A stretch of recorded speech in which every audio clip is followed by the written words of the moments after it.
नमस्कार साथियों, मैं जोगिंदर सिंह स्वागत करता हूं आप सभी का आपके अपने YouTube चैनल एसएससी मेकर में। गुड इवनिंग सभी को, वेरी वेरी गुड इवनिंग। जैसा कि आप सभी बच्चों को पता है, जो आप शाम को करते हैं, जो शाम की क्लास है आपकी, इसमें आप सभी करते हैं जनरल अवेयरनेस के क्वेश्चंस। वो क्वेश्चंस जो आपके एग्जाम में कई बार पूछे जाते हैं, अक्सर आपके एग्जाम में आते हैं, पर अक्सर जो है आप इन क्वेश्चंस को जो है निगलेक्ट कर देते हैं, आप या देखते नहीं है। इस वजह से जो है ये क्वेश्चंस जो है आप गलत कर देते हैं। तो इन क्वेश्चंस को जो है आज हम यहाँ पर करने वाले हैं। तो जो बच्चे क्लास के साथ जुड़ चुके हैं उन सभी बच्चों से अनुरोध है कि एक बार जो है आप सभी बच्चे इस क्लास को जो है शेयर कर दीजिए, जिससे कि और भी जो बच्चे हैं वो क्लास के साथ जुड़ें और उन्हें भी जो है इस क्लास का लाभ हो। गुड इवनिंग सभी को, वेरी वेरी गुड इवनिंग। आपको करना यह है कि आपको इस क्लास को जो है शेयर करना है अधिक से अधिक, जिससे कि और भी जो बच्चे हैं वो क्लास के साथ जुड़े। एक चीज और आप सभी बच्चों को याद रखनी है, और वो बात यह है कि अगर कोई क्वेश्चन ऐसा है जो आप नहीं कर पाते या आपको लगता है कि इस क्वेश्चन को जो है मुझे लिख कर रखना चाहिए जिससे कि बाद में ये मेरे काम आएगा, तो उस क्वेश्चन को आपको लिख कर जरूर रखना है, जिससे कि आप बाद में भी जो है उसे अच्छे से देख सकें, रिवीजन अच्छे से कर सकें, और एग्जाम में अगर क्वेश्चन वह आता है तो आप जो है वहां पर सही टिक मार सकें। तो क्लास को हम प्रारंभ करने वाले हैं। क्लास को जो है एक बार आप सभी बच्चे शेयर कर दीजिए, जिससे कि जो और भी जो आपके मित्र भाई बंधु हैं वो भी क्लास के साथ जुड़ सके। आपका पहला प्रश्न है आज का, नील कृषकों की दुर्दशा पर लिखी गई पुस्तक नील दर्पण के लेखक कौन थे? Who was the author of the book Neel Darpan written on the plight of indigo farmer? Bankim Chandra Chatterjee, Deen Bandhu मित्र, शरद चंद्र चटर्जी और रविंद्रनाथ ठाकुर। आपको बताना है कौन है वो जिन्होंने जो है नील कृषकों की दुर्दशा को जो है अपनी पुस्तक नील दर्पण में दर्शाया है। तो याद रखिएगा, इसका जो सही जवाब हो जाएगा ये हो जाएगा आपका बी, दीन बंधु मित्र। क्या हो जाएगा? सही जवाब है आपका बी, दीन बंधु मित्र। एक बात और याद रखिएगा, वो ये कि जो बंकिम चंद्र चटर्जी हैं, इनका एक उपन्यास है जिसका नाम है आनंद मठ। क्या नाम है? इसका नाम है आनंद मठ, और इसी में जो है हमारा राष्ट्रगीत वंदे मातरम, कौन सा? राष्ट्रगीत वंदे मातरम जो है यह दर्ज है, मतलब इसी से हमने लिया है। तो ये आपको याद रखना है। एक चीज और जो आप सभी को याद रखनी है वो है शरद चंद्र चटर्जी के बारे में।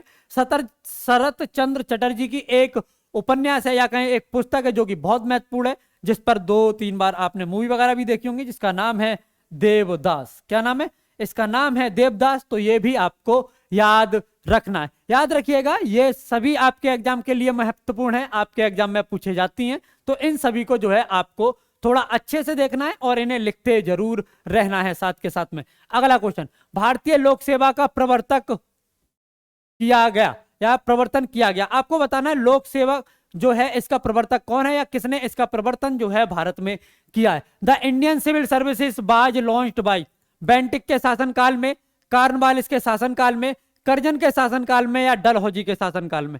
तो याद रखिएगा, सही जवाब हो जाएगा आपका बी, कार्नवालिस के काल में। इससे संबंधित एक चीज और जो आपको याद रखनी है वो ये कि इसी के काल में जो है कार्नवालिस संहिता या कार्नवालिस कोड जो है यह प्रारंभ किया गया था। तो ये आपको याद रखना है। कोड संहिता को जो है अंग्रेजी में कोड कहते हैं, ये आपको याद रखना है।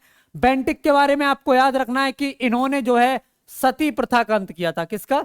सती प्रथा का जो अंत है वह इन्होंने किया था, और इसमें इनको जो सहयोग दिया था वह दिया था राजा राम मोहन राय ने, जिन्हें हम अपने भारत का क्या कहते हैं? भारत का आधुनिक भारत का जिन्हें जनक कहा जाता है, ये आपको याद रखना है। कर्जन वह व्यक्ति है जिसने 1905 में जो है बंगाल का विभाजन किया था। किसका? बंगाल का विभाजन जो है यह किया है 1905 में। किसने? कर्जन ने। उसके बाद 1911 में जो है यह विभाजन समाप्त कर दिया गया था, यह भी आपको याद रखना है। याद रखिएगा, डलहौजी जो है इसने डॉक्ट्रिन ऑफ लैप्स, जिसे कहते हैं व्यपगत का सिद्धांत, डॉक्ट्रिन ऑफ लैप्स, जिसे क्या बोलते हैं? जिसे बोलते हैं व्यपगत का, सॉरी हाँ, मतलब व्यपगत का सिद्धांत। क्या बोलते हैं? इसी को बोलते हैं आपका व्यपगत का सिद्धांत।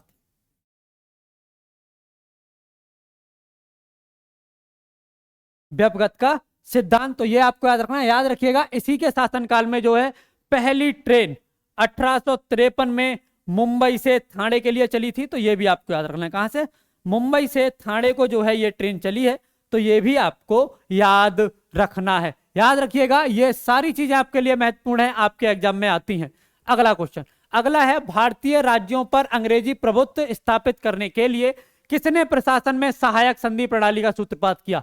To establish British dominion over Indian state who introduced the solitary treaty system in administration, Warren Hasting, Lord Wellesley, Lord Cornwallis और लॉर्ड डलहौजी। इनमें से कौन है जिसने जो है अंग्रेजी प्रभुत्व स्थापित करने के लिए सहायक संधि की जो प्रणाली है इसे का सूत्रपात किया था? तो याद रखिएगा, इसका सही जवाब हो जाएगा आपका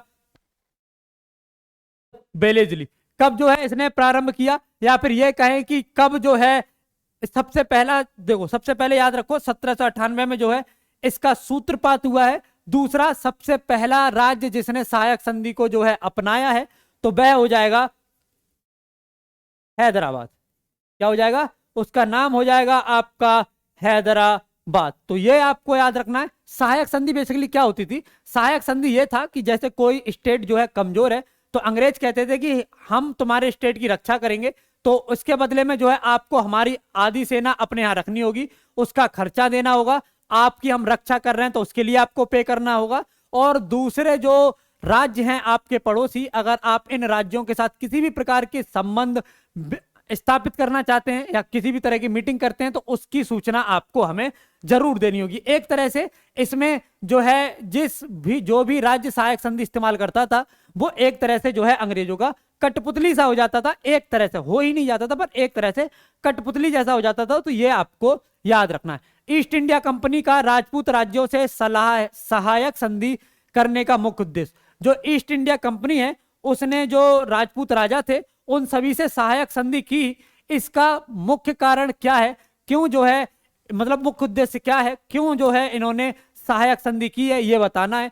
शत्रुओं के विरुद्ध सैनिक सहायता प्रदान करना, मराठा पिंडारी आक्रमण से इन राज्यों की रक्षा करना, खिराज के रूप में धन प्राप्त करना और अंग्रेजों की प्रभुसत्ता स्थापित करना। 15 सेकंड है आपके पास, आपको बताना है इसका सही जवाब क्या हो जाएगा।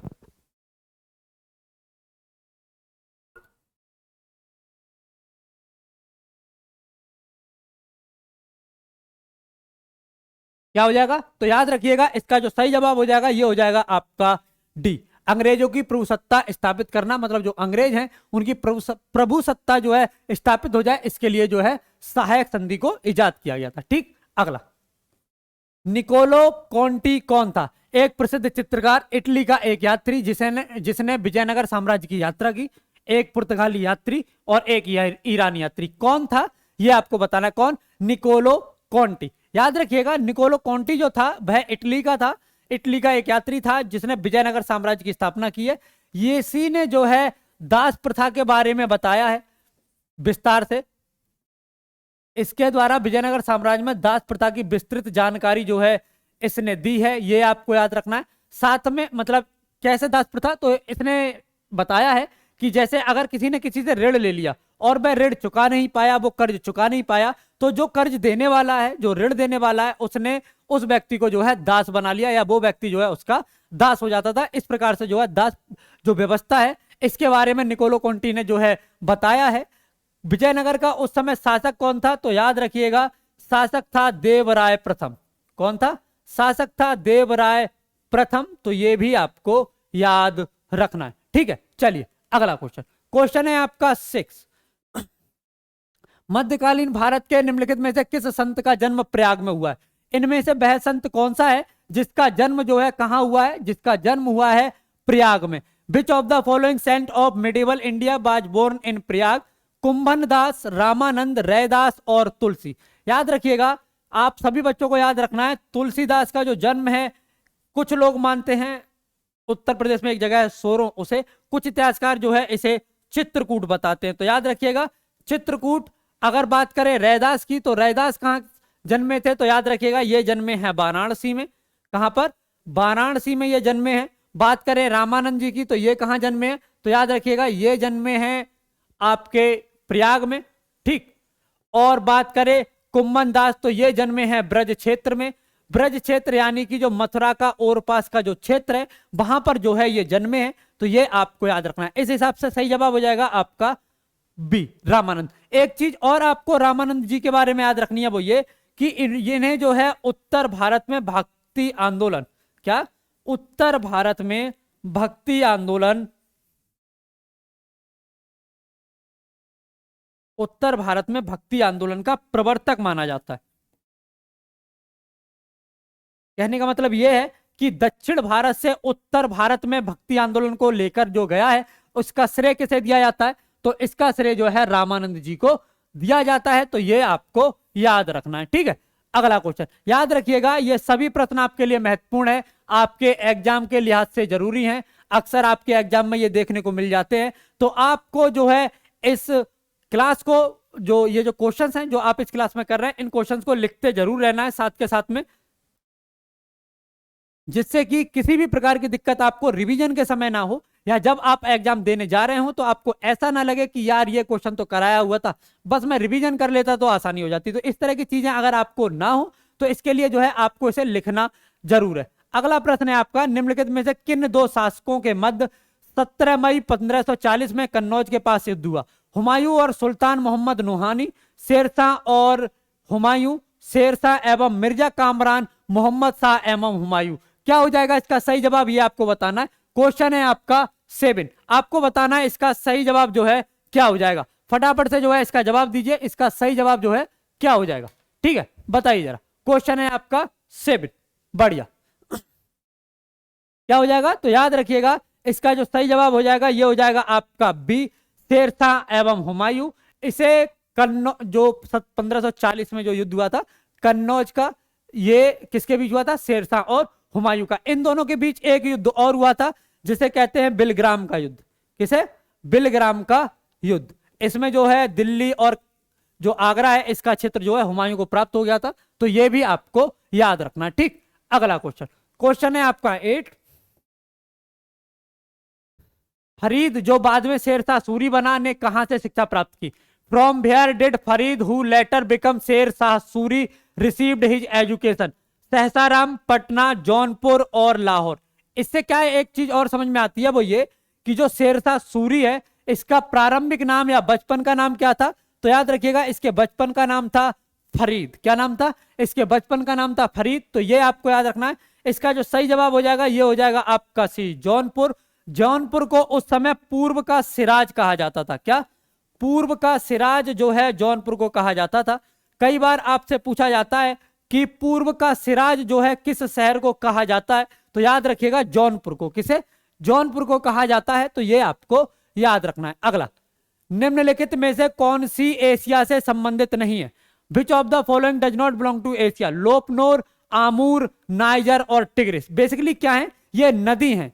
क्या है? ये नदी है। या फिर मैं ऐसा लिख देता हूं, कौन सी नदी जो है एशिया से संबंधित नहीं है? Which of the following river does not belong to Asia? Lop Nur, Amur, Niger और टिग्रिस। तो याद रखिएगा सही जवाब हो जाएगा आपका सी, नाइजर। कहां से यह निकलती है? तो याद रखिएगा यह निकलती है फोटा जालान पठार। क्या? फोटा जालान पठार। कहां पर है ये? तो याद रखिएगा यह है आपके पश्चिम अफ्रीका में। कहां पर? पश्चिमी अफ्रीका में जो है यह स्थित है। तो यह आपको याद रखना है। नाइजर कहां की नदी है? तो याद रखिएगा अफ्रीका की, वो भी पश्चिमी अफ्रीका की। निकलती कहां से? तो फोटा जालान पठार से जो है यह नदी निकलती है। तो यह आपको याद रखना है, ठीक। अगला क्वेश्चन, क्वेश्चन है आपका 10, टेरा रोसा का प्रारूपिक विकास उस भूभाग में होता है जिसमें typical development of terra rossa occurs in the area in which चूना पत्थर हो, जिसमें चूना पत्थर होता है, साइनाइट होता है, ग्रेनाइट होता है या बलुआ पत्थर होता है। क्या हो जाएगा इसका सही जवाब? ये आपको बताना है। क्वेश्चन है आपका 10, क्या होगा इसका सही जवाब? ये आपको बताना है। याद रखिएगा इसका सही जवाब हो जाएगा आपका ए, जहां जिसमें चूना पत्थर होता है। अगला, भूमध्य सागरीय क्षेत्रों में भारी वर्षा कब होती है? जो भूमध्य सागरीय क्षेत्र है, भूमध्य सागरीय क्षेत्र मतलब जो अफ्रीका है उसके जो ऊपर का हिस्सा है, मेडिटेरियन सी, और उससे रिलेटेड जो और पास के जो क्षेत्र हैं इन क्षेत्रों में जो वर्षा है ये कब होती है, ये आपको बताना है। When does it rain heavily in the Mediterranean reason, गर्मियों में, बसंत में, शीत यानी कि जाड़े की ऋतु में, या इनमें से कोई नहीं। क्या है इसका जवाब, ये आपको बताना। जो भूमध्य सागर का जो क्षेत्र है उसके ओर पास का जो क्षेत्र है, यहां वर्षा कब होती है, ये आपको बताना है। तो याद रखिएगा सही जवाब हो जाएगा आपका सी, शीत, या जो शीत ऋतु है या जाड़े की जो ऋतु है उसमें। ठीक है, गर्मियों में नहीं होती है, शीत ऋतु में होती है। तो हमारे यहाँ भी पश्चिमी विक्षोभ आता है ना, तो यहाँ से जो हवाएं हैं वो उड़कर हमारे यहाँ आती हैं, और जो उत्तर पश्चिम भारत है और जो उत्तर भारत है उसमें वर्षा कराती हैं ये सर्दियों में। तो ये भी आपको याद रखना है। ठीक, निम्न में से किस वर्ग को सर्वप्रथम पश्चिमी सभ्यता ने प्रभावित किया? Which of the following groups was first influenced by western civilization. जो पश्चिमी सभ्यता है उसने, या जो पश्चिमी कल्चर है उसने सबसे पहले भारत के किस क्षेत्र को जो है प्रभावित किया था, ये आपको बताना है। कुलीन जमींदार, नवीन धनवान व्यापारी, शिक्षित हिंदू मध्यम वर्ग और शिक्षित मुसलमान। किसे जो है सबसे पहले इन्होंने जो है कह सकते हैं आकर्षित किया या प्रभावित किया? तो याद रखिएगा सही जवाब हो जाएगा आपका सी, शिक्षित हिंदू मध्यम वर्ग। क्या हो जाएगा? शिक्षित हिंदू मध्यम वर्ग। तो ये आपको याद रखना है। अगला, हिंद महासागर और लाल सागर को कौन सी जल संधि जोड़ती है? Which state connect the Indian ocean and the red ocean? बाब अल मंदेब, हारमुज, बोसपोरस और मलक्का। बताओ जरा क्या हो जाएगा। अगर बात करें मलक्का की तो याद रखिएगा ये जो है ये जोड़ती है अंडमान और दक्षिणी चीन सागर। इसे कौन जोड़ती है? इसे जोड़ती है मलक्का। याद रखिएगा कौन? मलक्का इसे जोड़ती है। बात करें बोसपोरस की, किसकी? बोसपोरस की, तो ये जोड़ती है काला सागर और मरमरा सागर।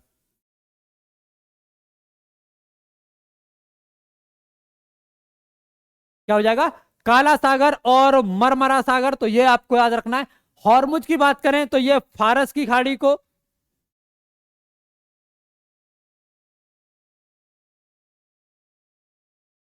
तथा ओमान की खाड़ी को जोड़ती है।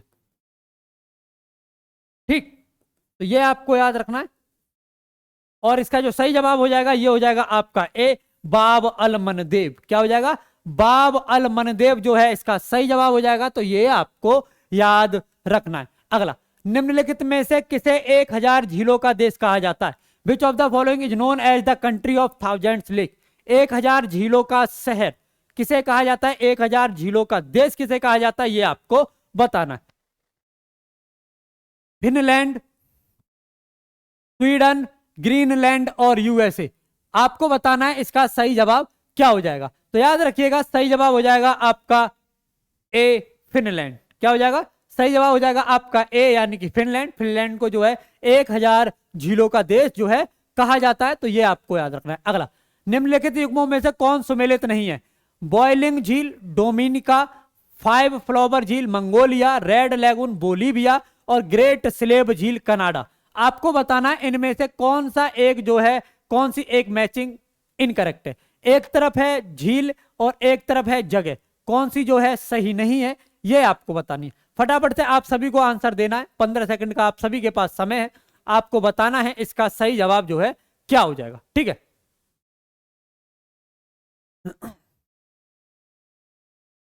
क्या हो जाएगा? सही जवाब हो जाएगा आपका बी, 5 फ्लावर झील। ये सिचुआन जगह पर स्थित है, और ये सिचुआन जो है ये कहां पर है? तो याद रखिएगा ये है चाइना में। कहां पर? चाइना में। तो ये आपको याद रखना है। क्या? सिचुआन कहां पर है? ये है चीन में। तो ये आपको याद रखना है। अगला क्वेश्चन, निम्नलिखित में से कौन सा सही सुमेलित नहीं है? आपको बताना है इनमें से कौन सा सही सुमेलित नहीं है। एक तरफ है समाचार पत्र और एक तरफ है संस्थापक, यानी कि इन समाचार पत्रों के संस्थापक कौन है ये आपको बताना है। अल हिलाल Maulana Abul, new India Annie Besant. अगर बात करें यंग इंडिया की तो याद रखिएगा ये हो जाएंगे आपके महात्मा गांधी। क्या हो जाएंगे? महात्मा गांधी। ठीक है, एक बात याद रखिएगा, एक यंग इंडिया और है जिसे शुरू किया था लाला लाजपत राय ने। किन्होंने? लाला लाजपत राय। लेकिन यह शुरू किया गया था कहां पर? अमेरिका में।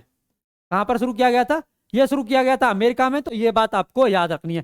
तहजीब उल अखलाक मोहम्मद अली जिन्ना और संवाद कौमुदी राजा राम मोहन राय। आपको बताना है क्या हो जाएगा इसका सही जवाब। कौन सी एक मैचिंग जो है वह इनकरेक्ट है, यह आपको बताना है। तो याद रखिएगा सही जवाब हो जाएगा आपका सी। तहजीब उल अखलाक जो है यह है सर सैयद अहमद खान की। किसकी? सर सैयद अहमद खान, इनके द्वारा जो है इस अखबार की स्थापना की गई है। ये वही व्यक्ति हैं जिन्होंने एएमयू की स्थापना की है, जो कि बाद में ओएमयू बन गया। उससे पहले तो एंग्लो मोमडन यूनिवर्सिटी ऐसा कुछ करके नाम था, बाद में एएमयू। अगर आज भी पूछा जाए कभी कि एएमयू की स्थापना किसने की है, तो याद रखिएगा सर सैयद अहमद खान ने। ठीक, अगला।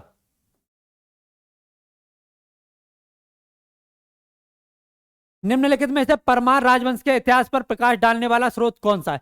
विच one of the following is a comprehensive source on the history of the Parmar dynasty? Padmagupta का नवसा सहसाड़क चरित, मेरुतुंग का प्रबंध चिंतामणि, उदयपुर प्रशस्ति और उपयुक्त सभी। इनमें से कौन सा है जो परमार राजवंश के इतिहास पर जो है एक तरह से कह सकते हैं प्रकाश डालता है? ठीक है, ये आपको बताना है। एक चीज आपको याद रखनी है कि जो परमार राजवंश है, इनके जो जन्म की बात कही जाती है, इनके उत्पत्ति की जो बात की जाती है, यह की जाती है आपका माउंट आबू से। किससे? कि माउंट आबू में जो है ये परमारों की उत्पत्ति हुई है। तो ये आपको याद रखना है। और इसका जो सही जवाब हो जाएगा आपका, ये हो जाएगा आपका डी, उपयुक्त सभी। यानी पद्मगुप्त नव सहसाड़क चरित, मेरुतुंग की प्रबंध चिंतामणि और उदयपुर प्रशस्ति, इन तीनों में जो है परमार शासकों के बारे में बताया गया है। तो ये आपको याद रखना है। अगला, 1921 का मोपला विद्रोह हुआ था। The Moplah rebellion of 1921 took place कहां? तेलंगाना, विदर्भ, मालाबार और मराठवाड़ा। कौन सी वह जगह है, ये आपको बताना। बताओ जरा क्या हो जाएगा इसका सही जवाब। क्वेश्चन है आपका 18। कहां पर जो है बात, मतलब अगर बात करें कि कहां जो है इसकी जो ये जो विद्रोह है ये हुआ है, तो आपको याद रखना है ये जो विद्रोह है ये हुआ है आपका मालाबार में। कहां पर? मालाबार में। तो ये आपको याद रखना है। क्या हो जाएगा सही जवाब? हो जाएगा मालाबार। अगर कभी राज्य पूछें तो याद रखिएगा इसके लिए राज्य हो जाएगा आपका केरल। क्या हो जाएगा? राज्य हो जाएगा इसके लिए आपका केरल। तो ये आपको याद रखना है। अगला, निम्नलिखित में से किस प्रदेश में पिग्मी पाए जाते हैं? In which of the following state are pygmies found? Sahara, Kalahari, विषुवत रेखीय वन और पंपास। कौन सी वह जगह है जहां जो है क्या पाए जाते हैं? पिग्मीज जो हैं ये पाए जाते हैं। ये आपको बताना है। याद रखिएगा पिग्मीज जो झोपड़ियां बनाकर रहते हैं, इन्हें क्या कहते हैं? अगर आपको किसी को पता हो, वैसे ये कभी पूछेगा नहीं, पर वो वाली बात है ना कि कभी कभी एक्स्ट्रा नॉलेज आपको पता होनी चाहिए। जैसे कि कभी कोई ज्यादा बोले तो एक्स्ट्रा नॉलेज फेंक के मुंह पे मार दो कि सुनो ऐसा, चुप रहो, ये वाली चीज तुम्हें पता है? नहीं पता ना, हमें पता है, हमसे पूछो। तो याद रखना पिग्मी जो झोपड़ियों को बना के रहते हैं उन्हें कहते हैं मोंगुलस। क्या बोलते हैं? उन्हें बोलते हैं मोंगुलस। तो ये आपको याद रखना है। इसका जो सही जवाब हो जाएगा, जो पिग्मीस हैं ये कहां पाए जाते हैं? तो याद रखिएगा जो पिग्मीस हैं ये पाए जाते हैं आपके विषुवत रेखीय वन में। कहां पर? विषुवत रेखीय वन में जो है ये पिग्मीस पाए जाते हैं। तो ये आपको याद रखना है। अगला क्वेश्चन, लोकसभा चुनाव का कोई प्रत्याशी अपनी जमानत खो देता है यदि उसे प्राप्त ना हो सके।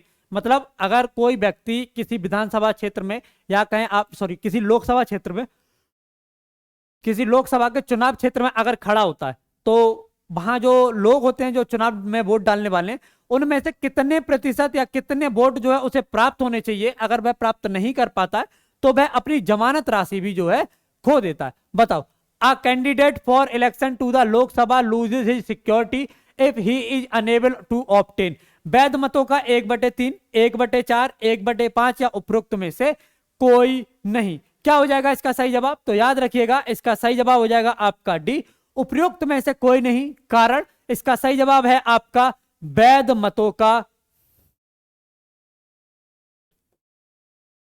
1/6। क्या हो जाएगा? वैध मतों का 1/6। तो ये आपको याद रखना है। अगला,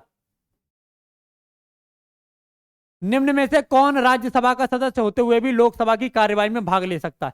who among the following can participate in the proceeding of Lok Sabha even though he is a member of Rajya Sabha, मतलब वो मेंबर राज्यसभा का है लेकिन फिर भी जो है वह लोकसभा की कार्यवाही में भाग ले सकता है। कौन? राज्यसभा का मनोनीत सदस्य जो क्षेत्र विशेषज्ञ हो, राज्यसभा के उपसभापति, मंत्री जो राज्यसभा का सदस्य हो और राज्यसभा का सदन का नेता।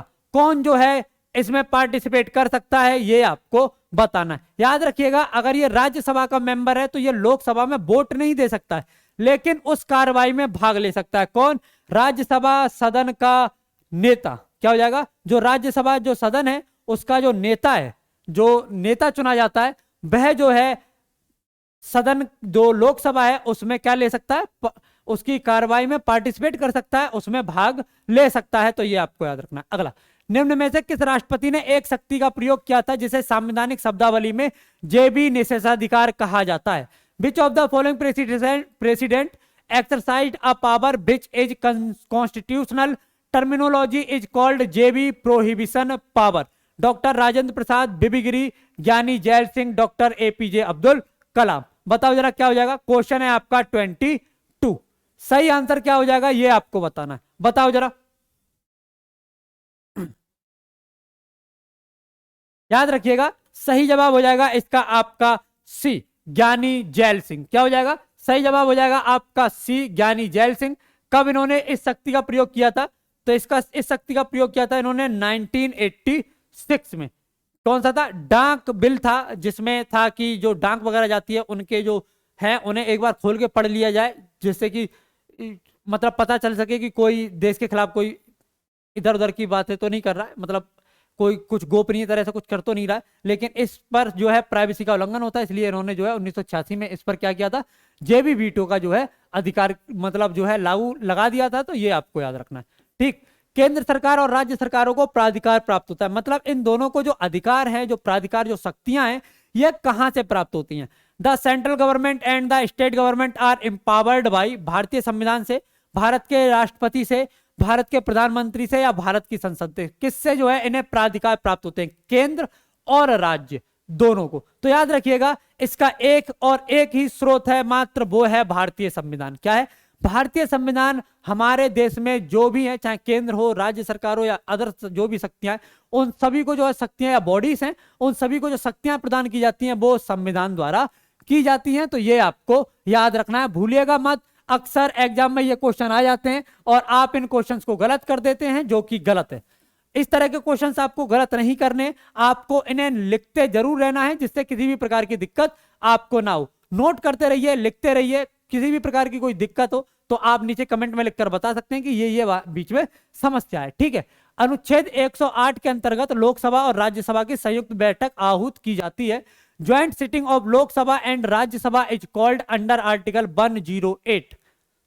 राष्ट्रपति द्वारा, लोकसभा स्पीकर द्वारा, प्रधानमंत्री द्वारा, राज्यसभा के अध्यक्ष द्वारा। कौन जो है इसे आहूत कर सकता है? कौन इसे बुला सकता है? याद रखिएगा जो संयुक्त अधिवेशन है अगर इसमें किसी भी बिल को पास होना होता है तो उसे बस साधारण बहुमत से पास करा देते हैं।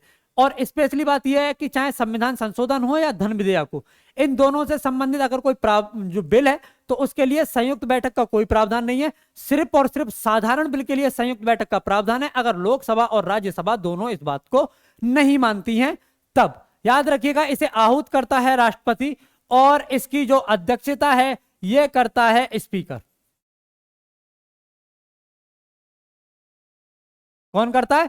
स्पीकर जो है इसकी अध्यक्षता करता है। तो ये आपको याद रखना है। अगला, विधान परिषद किसी साधारण विधेयक को निम्नलिखित में से किस अवधि तक रोक सकती है? The legislative council can stop an ordinary bill for which of the following period? 3 माह, 4 माह, 6 माह या 14 दिन? कितने समय तक जो है ये रोक सकती है? जो विधान परिषद है, जो मतलब राज्यों में एक विधानसभा होती है, एक विधान परिषद होती है। हर राज्य के पास नहीं है, कुछ राज्यों के पास है। तो जो विधान परिषद है ये किसी भी बिल को, विधानसभा के किसी भी बिल को या साधारण बिल को जो है कितने समय तक रोक सकती है? तो याद रखिएगा सही जवाब हो जाएगा आपका बी, 4। मतलब पहले 3 माह तक ये रोक सकती है। ठीक है। बाद में जो विधानसभा ये पुनः उसी को पारित करके भेजेगी तब 1 माह के लिए इसे रोका जा सकता है। तो टोटल जो है 4 माह तक ये रोक सकती है। याद रखिएगा। लेकिन अगर कोई धन विधेयक है, लेकिन अगर कोई धन विधेयक है तो उसे मात्र 14 दिन तक ही जो है ये रोक सकती है। अगर 14 दिन में ये पारित नहीं होता है तो इसे स्वतः पारित मान लिया जाएगा। ये आपका रखना, ज्यादा से ज्यादा 14 दिन जो है विधान परिषद धन विधेयक को रोक सकती है। ठीक, अगला, राष्ट्रपति संसद का हिस्सा नहीं होता, संसद का हिस्सा होता है। संसद का हिस्सा होता है और संसद में बैठता है, संसद में वोट दे सकता है। राष्ट्रपति संसद का हिस्सा होता है या नहीं होता है, या फिर कुछ और। जो चार आपको दिए गए हैं आपको बताना क्या है। याद रखिएगा, जो संसद है इसका जो गठन है यह होता है आपका आर्टिकल 79 के तहत। ठीक है, इसमें तीन लोग जो हैं शामिल होते हैं। सबसे पहला होता है अपना राष्ट्रपति, जो कि आर्टिकल 52 में कहा गया है कि भारत का एक क्या होगा, राष्ट्रपति होगा। ठीक है, किसमें, आर्टिकल 52 में। एक होता है आपका राज्यसभा, इसका जो गठन है यह होता है आपका आर्टिकल 80 के तहत। एक है आपकी लोकसभा, और इसका जो गठन है यह होता है आपका आर्टिकल 81 के तहत। तो ये आपको याद रखना है, संसद में जो संसद है वो तीन लोगों से मिलकर बनती है, या तीन जो हैं इसमें मेन है जिनसे संसद बनती है। एक है राष्ट्रपति, एक है राज्यसभा और एक है लोकसभा। तो जाहिर सी बात है जो राष्ट्रपति है ये संसद का क्या होता है, हिस्सा होता है। तो ये आपको याद रखना है। एक चीज क्या है, संसद का हिस्सा होता है। एक चीज याद रखनी है, ये किसी भी जो सदन है उसका सदस्य नहीं होता है, पर यह संसद का हिस्सा जरूर होता है। ठीक है, अगला क्वेश्चन है आपका ये, निम्नलिखित राज्यों या संघ शासित क्षेत्र के समूह में से किसकी लोकसभा में केवल एक सीट है। Which of the following groups of state union territories has only one seat in Lok Sabha. Goa, Meghalaya, Nagaland, Manipur, Dadra Nagar Haveli, Puducherry, Arunachal Pradesh, Sikkim, Lakshadweep, Chandigarh, Sikkim और मिजोरम। आपको बताना है इसका सही जवाब जो है क्या हो जाएगा, चंडीगढ़, सिक्किम और मिजोरम। इसके साथ साथ दो नाम और जोड़ो, एक है आपका नागालैंड, ठीक है, और एक है आपका पुडुचेरी। ठीक है, चंडीगढ़, सिक्किम, मिजोरम, पुडुचेरी और नागालैंड, ये वो राज्य हैं जिनकी जिनकी जो सीटें हैं लोकसभा में कितनी है, इन सभी के पास सिर्फ और सिर्फ एक सीट है। कितनी, एक सीट है लोकसभा में। तो ये आपको याद रखना है, ये आपको भूलना बिल्कुल नहीं है। अगला, राज्य की विधानसभा के सत्रावसान का आदेश किसके द्वारा पारित किया जाता है। Who gives the order for the prorogation of the state legislative assembly. राज्य विधानसभा, राज्यपाल, विधानसभा अध्यक्ष, मुख्यमंत्री और विधि मंत्री। आपको बताना है क्या हो जाएगा इसका सही जवाब। विधानसभा के सत्रावसान की हम बात कर रहे हैं, तो याद रखिएगा इस किस आर्टिकल के तहत होता है, यह होता है आपका आर्टिकल 174 के तहत। किसके, आर्टिकल 174 के तहत है। और ये कर कौन सकता है, तो ये कर सकता है राज्यपाल। किसकी अनुशंसा पर या किसके परामर्श पर, तो मंत्री परिषद के परामर्श पर। किस पर, मंत्री परिषद के परामर्श पर राज्यपाल आर्टिकल 174 के तहत जो विधानसभा है उसका सत्रावसान कर सकता है। तो ये आपको याद रखना है। ठीक, अगला क्वेश्चन है आपका 29। जब संसद के दोनों सदनों की संयुक्त बैठक बुलाई जाती है किस आर्टिकल के तहत, आर्टिकल 108। ठीक, जब संसद के दोनों सदनों की संयुक्त बैठक में कोई विधेयक निर्दिष्ट किया जाता है, यानी रेफर किया जाता है, यानी कि कोई बिल है जिस पर दोनों सदन राजी नहीं हो रहे हैं, तो संयुक्त बैठक में उसे भेजा जाएगा, संयुक्त बैठक को बुलाया जाएगा, राष्ट्रपति उसे आहूत करेंगे। उसके बाद ठीक है, तो इसे किसके द्वारा पारित किया जा सकता है, मतलब किसके द्वारा पारित किया जा सकता है, इनमें से आपको बताना है। When a bill is referred to a joint sitting of both the houses of parliament it has to be passed by whom. उपस्थित तथा मत देने वाले सदस्यों का साधारण बहुमत, उपस्थित तथा मत देने वाले सदस्यों का 3/4 बहुमत, सदनों का 2/3 बहुमत और सदनों का पूर्ण बहुमत। अब आपको बताना है इसका सही जवाब जो है क्या हो जाएगा। मैंने थोड़ी देर पहले ही बताया है कि जब भी जो संयुक्त बैठक होती है उसमें अगर कोई बिल लेकर आया जाता है या उसे रेफर किया जाता है, उसमें निर्दिष्ट किया जाता है, तब वह साधारण बहुमत द्वारा पास हो जाता है। किसके द्वारा, उपस्थित तथा मत देने वालों के, जो भी वहां उपस्थित हैं और जो मत दिए हैं उसका उनका साधारण बहुमत से जो है ये बिल क्या हो जाता है, पास हो जाता है। ठीक है, अगला क्वेश्चन, सारण सिंचाई नहर निकलती है? The Saran irrigation canal originated from Son, Ganga, Kosi और गंडक। इनमें से आपको बताना है कौन सी वह परियोजना है, कौन सी वह नदी है जिससे जो है सारण सिंचाई नहर जो है निकलती है। तो याद रखिएगा सही जवाब हो जाएगा आपका डी, गंडक। कहां से? गंडक से निकलती है। तो ये आपको याद रखना है, भूलिएगा बिल्कुल मत। अगला, इंदिरा गांधी का उद्गम स्थल है? The original of Indira Gandhi canal is Gandhi Sagar बांध, भागड़ा बांध, हरिके बैराज, गोविंद बल्लभ सागर बांध। आपको बताना है कहां से यह निकलती है। बेसिकली याद रखिएगा जहां से यह निकलती है वहां पर ब्यास और सतलज,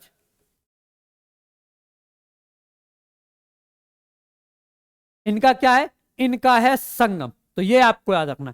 क्या हो जाएगा? याद रखिएगा सही जवाब हो जाएगा आपका सी, हरिके बैराज। क्या हो जाएगा? हरिके बैराज। तो ये आपको याद रखना है। अगला, कालागढ़ बांध किस नदी पर बना है? On which river is Kalagarh dam build? जो कालागढ़ डैम है ये किस नदी पर बना है ये आपको बताना है। यमुना पर, शारदा पर, गंगा पर या रामगंगा पर? कहां बना है? कालागढ़ बांध किस नदी पर बना है ये आपको बताना है। बताओ जरा क्या हो जाएगा। क्वेश्चन है आपका 32, कौन सी नदी है जिस पर बना है? याद रखिएगा गंगा जो निकलती है या गंगोत्री से निकलती है। किससे? गंगोत्री से। जो देवप्रयाग है वहां अलकनंदा और भागीरथी मिलती हैं और फिर जो है वहां से इसका नाम क्या हो जाता है? गंगा। याद रखिएगा यमुना जो है ये निकलती है बंदरपुच्छ से, ग्लेशियर से। किससे? बंदरपुच्छ ग्लेशियर से। याद रखिएगा यमुना जो है वह गंगा की क्या है? सहायक नदी है। ये भी आपको याद रखना है। अगला क्वेश्चन, मेजा बांध का निर्माण हुआ है? The Meja dam has been constructed in Kothari नदी, मनसी, पार्वती और खारी। आपको बताना है इसका सही जवाब क्या हो जाएगा। 15 सेकंड है आपके पास, आपको बताना है इसका सही जवाब क्या है। मेजा बांध किसकी बात कर रहे हैं? हम बात कर रहे हैं मेजा बांध की। कहां पर है, कहां से निकलती है, या कहां इसका निर्माण हुआ है यह बताना है।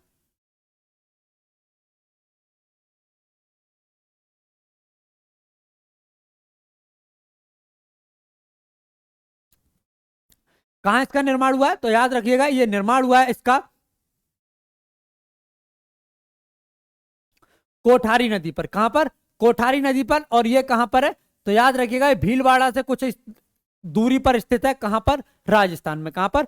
भीलवाड़ा से कुछ दूरी पर स्थित है राजस्थान में कोठारी नदी। तो ये आपको याद रखना। देखिए इस तरह के क्वेश्चन जो है ये आपके एग्जाम में आते हैं। अक्सर बच्चे जो है देखते हैं उन्हें लगता है यार ये कहां से पूछ लिया। ऐसा कुछ नहीं है, ये क्वेश्चन पहले पूछे जा चुके हैं, कई बार पूछे गए हैं, फिर से आपसे पूछे जा रहे हैं। कारण यही है कि जो क्वेश्चंस आपने इस तरह के क्वेश्चन जो है ना आप पढ़ते नहीं है प्रॉपर। अगर आप पढ़ेंगे तो आपको ये क्वेश्चंस आपको मिलेंगे और यही क्वेश्चन आपके एग्जाम में भी आते हैं। तो याद रखिएगा इस तरह के क्वेश्चंस आपको छोड़ने बिल्कुल नहीं है, आपको इन्हें लिख कर रखना है अगर किसी प्रकार की दिक्कत आपको होती है तो। निम्नलिखित में से कौन सा बिंदु राष्ट्रीय जनसंख्या नीति के अंतर्गत निर्मित 10 वर्षीय कार्य योजना का अंग नहीं है? स्वयं सहायता समूहों की उच्चतर संलग्नता, निशुल्क एवं अनिवार्य प्रारंभिक शिक्षा, विवाहों एवं गर्भधारण का अनिवार्य पंजीकरण, ऐसे पुरुषों के लिए विशेष पुरस्कार जो अंत्य परिवार नियोजन उपायों का उपयोग करते हैं। क्वेश्चन है आपका 34, आपको बताना है कौन सा 10 वर्षीय कार्य योजना का अंग इनमें से नहीं है। क्वेश्चन है आपका 34, आंसर क्या हो जाएगा ये आपको बताना है। याद रखिएगा इसका आंसर हो जाएगा आपका डी। क्या हो जाएगा? सही जवाब हो जाएगा आपका डी। किसी देश की आर्थिक वृद्धि की सर्वाधिक उपयुक्त माप क्या है? मतलब किसी देश में आर्थिक वृद्धि हो रही है नहीं हो रही है यह मापने का सबसे सटीक या कहें सबसे बेहतर तरीका कौन सा है यह आपको बताना है। The most appropriate measure of economic growth of a country is सकल घरेलू उत्पाद, जीडीपी, शुद्ध घरेलू उत्पाद, शुद्ध राष्ट्रीय उत्पाद और प्रति व्यक्ति उत्पाद। अब आपको बताना है इसका सही जवाब जो है क्या हो जाएगा। इनमें से कौन सी एक वह चीज है जो कि वाकई में यह दर्शाती है कि किसी देश की आर्थिक वृद्धि जो है कितनी है। तो याद रखिएगा इसका जो सही जवाब हो जाएगा यह हो जाएगा आपका डी, प्रति व्यक्ति उत्पाद। क्या हो जाएगा? प्रति व्यक्ति उत्पाद। अगला, किसी देश में जीवन स्तर प्रतिबंधित होता है। The standard of living in a country is reflected by, गरीबी के अनुपात से, प्रति व्यक्ति आय से, राष्ट्रीय आय से या बेरोजगारी की दर से। कोई देश है उसमें जो जीवन स्तर है लोगों का यह किससे प्रतिबंधित होता है, किससे रिफ्लेक्ट होता है, कैसे? जैसे आप किसी भी देश में जाते हो कैसे पता चलेगा जो स्टैंडर्ड ऑफ लिविंग है जहां यहाँ का वो हाई है, लो है, अच्छा है, बुरा है, कैसे पता करेंगे? स्टैंडर्ड ऑफ लिविंग हर किसी का अलग अलग होता है, जाहिर सी बात है, वो जैसे जो है कमाता है, जैसी उसकी आय है, उसी से पता चलता है कि उसकी स्टैंडर्ड लिविंग कैसी है। अगर सब अच्छा कमा रहे हैं, यानी कि उनके पास संसाधन अच्छे हैं, उनका जो जो जीडीपी है वो अच्छी है, आर्थिक वृद्धि उनकी अच्छी है, तो जाहिर सी बात है उनकी जो स्टैंडर्ड ऑफ लिविंग है ये भी अच्छी होगी। तो सही जवाब इसका क्या हो जाएगा? सही जवाब हो जाएगा इसका बी, प्रति व्यक्ति आय से। एक व्यक्ति की आय कितनी है ये दर्शाता है कि उसके रहने का लिविंग स्टैंडर्ड क्या है। अगर एक शहर में जाओगे तो पता चलेगा कुछ लोग अमीर भी हैं, कुछ मजदूर हैं, कुछ बीच में हैं, कुछ बीच और ऊपर के बीच में, तो मतलब हर स्तर के लोग मिलते हैं। ये उनकी आय पर डिपेंड करता है, प्रति व्यक्ति आय पर कितनी है, और उस हिसाब से वो अपना जीवन कैसे जी रहे हैं। अगला क्वेश्चन, व्यवसायिक संपत्तियों के न्यायशीता सिद्धांत का प्रतिपादन किया। प्रोपाउंड the trusteeship principle of business asset. Henry Fayol ने, महात्मा गांधी ने, जवाहरलाल नेहरू ने, या कार्ल मार्क्स ने? किसने किया है ये आपको बताना है। याद रखिएगा ये पूंजीवाद और मार्क्सवाद, क्या है? पूंजीवाद प्लस मार्क्सवाद, इनके बीच का रास्ता है, इनके बीच का रास्ता है। किसके द्वारा दिया गया है? तो याद रखिएगा ये दिया गया है महात्मा गांधी के। किसके? महात्मा गांधी के द्वारा जो है इसे दिया गया है, तो ये आपको याद रखना है। अगला याद रखिएगा, इन्होंने एक पत्र निकाला था जिसका नाम था young India, new India, Annie Besant का है। जवाहरलाल नेहरू की बुक है discovery of India, discovery of India, तो ये आपको याद रखना है। महात्मा गांधी की है हिंद स्वराज, ये आपको याद रखनी है। कौन सी? हिंद स्वराज और सत्य के साथ मेरे प्रयोग, ऐसी अन्य पुस्तकें भी हैं इनकी, पर ये आपकी महत्वपूर्ण है, तो ये आपको याद रखनी है। ठीक, अगला, निम्नलिखित युग्मों में से कौन सा सही सुमेलित नहीं है? आपको बताना है इनमें से सही सुमेलित कौन सा नहीं है। Which one of the following pairs is not correctly matched? William Dickson, चलचित्र फिल्म, चार्ल्स बेबेज, क्रमादेश से कंप्यूटर, निकोलस स्टर्न, निर्माण प्रौद्योगिकी, ब्रायन ग्रीन, रज्जु सिद्धांत। बेसिकली एक तरफ व्यक्ति हैं, उनके द्वारा दिए गए सिद्धांत, और उनका फील्ड क्या है ये दूसरी तरफ दिया गया है। आपको बताना है इसका सही जवाब जो है क्या हो जाएगा। क्वेश्चन है आपका 33, क्या है? क्वेश्चन है आपका 33, आपको बताना है इसका सही जवाब क्या हो जाएगा। याद रखिएगा सही जवाब हो जाएगा आपका सी, निकोलस स्टर्न। ये क्या है? ये है विख्यात अर्थशास्त्री। कौन है? विख्यात अर्थशास्त्री और शिक्षाविद हैं ये, तो ये आपको याद रखना है। ठीक है, इनका निर्माण प्रौद्योगिकी से कोई लेना देना नहीं है। प्लस क्या है? प्लस है शिक्षाविद, ये आपको याद रखना है। ठीक है, चलिए अगला क्वेश्चन। क्वेश्चन है आपका 39, गॉडगिल मुखर्जी सूत्र के अंतर्गत अधिकतम भार दिया गया है। The maximum weight given under the Gadgil Mukherjee formula is. संपादन को, प्रति व्यक्ति आय को, जनसंख्या को, या विशिष्ट समस्याओं को? किसे दिया गया है ये तो आपको बताना है। क्वेश्चन है आपका 39, क्या है? क्वेश्चन है आपका 39, आपको बताना है इसका सही जवाब क्या हो जाएगा। The maximum weight given under the Gadgil Mukherjee formula. संपादन को, प्रति व्यक्ति आय को, जनसंख्या को, या कहें आपकी विशिष्ट समस्याओं को? किसे दिया गया है? तो याद रखिएगा दिया गया है जनसंख्या को। किसे इन्होंने अधिकतम भार दिया है? जनसंख्या को दिया है, तो ये आपको याद रखना है, पॉपुलेशन। अगला, वैश्विक गांव की संकल्पना का विकास आधारित है। The development of concept of global village is based on. सामाजिक विकास, राजनीतिक विकास, परिवहन एवं संचार का विकास, और अंतरराष्ट्रीय संगठन। क्या हो जाएगा ये आपको बताना है। क्वेश्चन है आपका 40, सही जवाब क्या होगा ये आपको बताना है। वैश्विक गांव की जो संकल्पना है ये किस विकास पर जो है आधारित है? सामाजिक, राजनीतिक, परिवहन एवं संचार, और अंतरराष्ट्रीय संगठन, किस एक पर? तो याद रखिएगा ये है परिवहन और संचार। किस पर? परिवहन और संचार। वैश्विक गांव का मतलब है एक पूरा जो विश्वीय गांव है जिसमें लोग एक जगह से दूसरी जगह जा सकते हैं, संचार कर सकते हैं, परिवहन कर सकते हैं, यह सब जो है वैश्विक गांव के अंतर्गत आता है, या जो संकल्पना है वो इसी के अंतर्गत फली फूली है, तो ये आपको याद रखना है। वह देश जहां विश्व में प्रति व्यक्ति आय प्रति वर्ष सर्वाधिक घरेलू अपशिष्ट सृजित कर वह देश जहां विश्व में प्रति व्यक्ति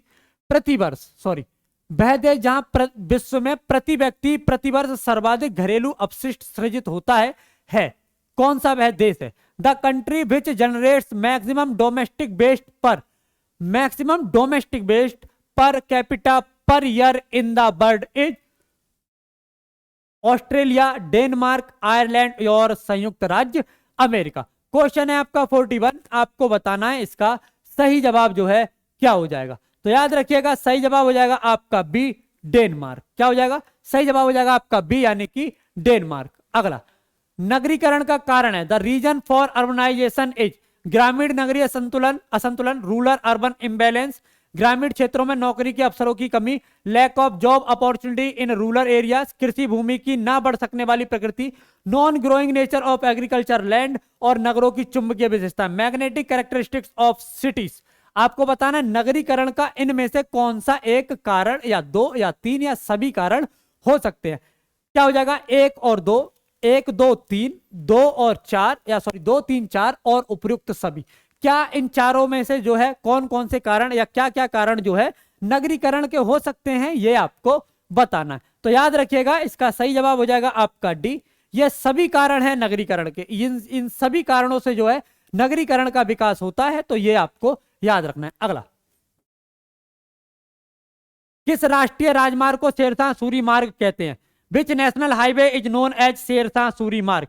राष्ट्रीय राजमार्ग नंबर 8, 7, 1 और 3। देखो बेसिकली पहले क्या है, पहले ये एक मार्ग था जो कि तक्षशिला से बंगाल तक जाता था, बाद में इसके और जो है ये विकसित हुआ, फिर इधर उधर थोड़ा बहुत भटता रहा, ऊपर नीचे जो भी होता रहा। अब जो लास्ट था, जो शेरशाह के समय जब ये विकसित हुआ था, तब ये लाहौर से जो है बंगाल तक था। तो इसका नाम अभी क्या है? तो याद रखिएगा सही जवाब हो जाएगा इसका सी, राष्ट्रीय राजमार्ग नंबर 1। क्या हो जाएगा? राष्ट्रीय राजमार्ग नंबर 1। तो ये आपको याद रखना है। अगला,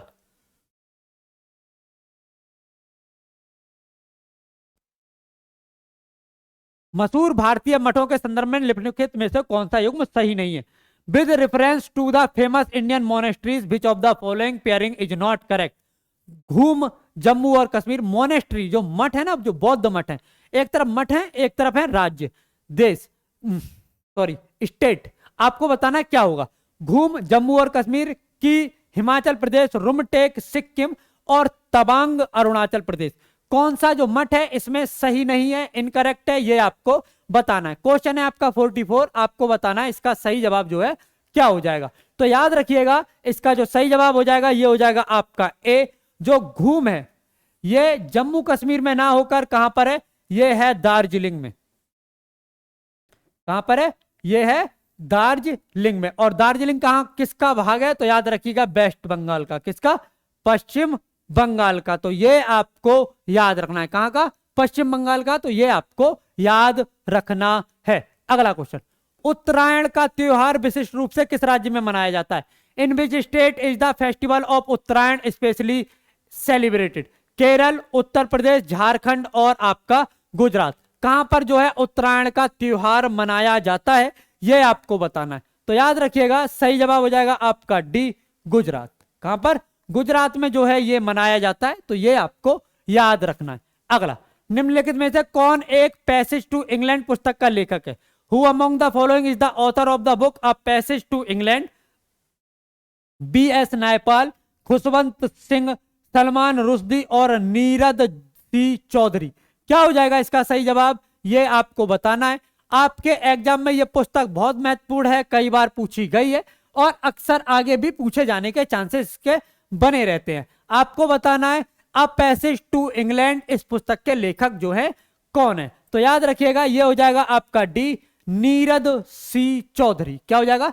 नीरद सी चौधरी जो है इसका सही जवाब हो जाएगा। तो ये आपको याद रखना है। अगला, सूरजकुंड झील निम्नलिखित राज्यों में से किस राज्य में स्थित है? Surajkund lake is located in which of the following state? Haryana, Gujarat, Punjab और राजस्थान। याद रखिएगा ये जो झील है सूरजकुंड झील, ये 10वीं शताब्दी में जो है एक राजा थे जिनका नाम था सूरजपाल। क्या नाम था? सूरजपाल। तोमर वंश के ये शासक थे। किससे संबंधित थे? तोमर वंश से ये संबंधित थे। इन्होंने जो है ये बनवाया था, लेकिन कहां पर है ये? तो याद रखिएगा हरियाणा में एक जगह है फरीदाबाद, और वहीं जो है ये सूरजकुंड जो है आपको देखने को मिल जाएगा, वहीं ये स्थित है। तो ये आपको याद रखना है। याद रखिएगा जो बच्चे भी क्लास के साथ जुड़े हैं, आप सभी बच्चों को इस क्लास को शेयर करना है, आपको इसे लाइक जरूर करना है, और जितना हो सके जितना हो सके आपको जो है इन क्वेश्चंस को रिवाइज जरूर करना है, जिससे कि आगे चलकर आपको रिवीजन में या एग्जाम में किसी भी प्रकार की कोई दिक्कत ना हो। इसके लिए आपको नोट डाउन जरूर करते रहना है। भातखंडे संगीत महाविद्यालय कहाँ स्थित है? वेयर इज भातखंडे संगीत महाविद्यालय लोकेटेड? लखनऊ, अहमदाबाद, चंडीगढ़ और आपका इलाहाबाद। क्वेश्चन है आपका 48, कहां स्थित है ये आपको बताना है। तो याद रखिएगा कहां स्थित है। भातखंडे की हम बात कर रहे हैं, ये लखनऊ में। लखनऊ राजधानी है किसकी? उत्तर प्रदेश की। किसकी? उत्तर प्रदेश की। जो इलाहाबाद है अब इसका नाम है आपका प्रयागराज। क्या नाम है? वैसे ये बात तो सभी को पता ही होगी, ठीक है। क्या है? प्रयागराज अब इसका नाम है। याद रखिएगा पहले अकबर ने बदला था, अब योगी आदित्यनाथ ने बदल दिया, तो क्या है? ये हो जाएगा प्रयागराज। याद रखिएगा चंडीगढ़ जो है ये पंजाब और हरियाणा और चंडीगढ़ तीनों की राजधानी है, तो ये आपको याद रखना है। अहमदाबाद जो है ये गुजरात में स्थित है। अहमदाबाद में ही जो स्थान है साबरमती आश्रम, साबरमती नदी के किनारे महात्मा गांधी ने उसे स्थापित किया था, तो ये आपको याद रखना है। अगला, निम्नलिखित में से कौन सी पुस्तक अतीक राहिमिनी ने लिखी है? ये पुस्तक जो इन्होंने लिखी है ये प्रकाशित कब हुई थी? तो याद रखिएगा ये पुस्तक जो है ये प्रकाशित हुई है 2002 में।